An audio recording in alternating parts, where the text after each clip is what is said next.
участники, гости и уважаемое жюри. Сегодня Хакасская республиканская национальная детская школа искусств рада приветствовать вас на 4-м республиканском конкурсе исполнителей на хакасских национальных инструментах.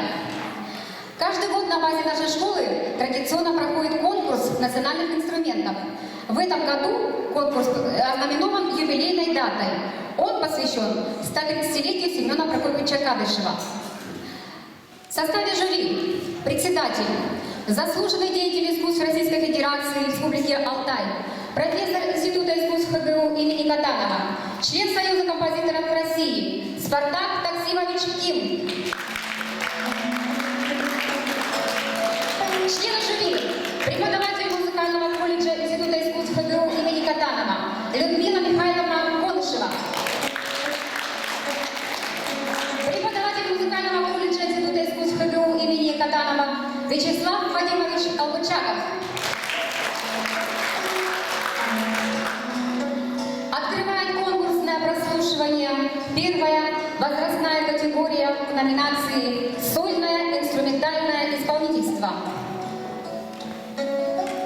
Санжаков Артем, Ущульская музыкальная школа, преподаватель Бурнаков Альфред Леонидович, Хакасский Найдрыш Людмила Шалгинова, Хулучак Людмила Шалгинова.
Мария Сергеевна Сартыкова, заслуженный работник культуры Республики Хакасия.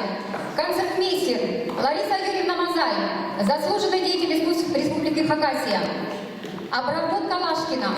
Переложение Сартыковой «Фантазия». Даулет Керей, Туркми Кыль.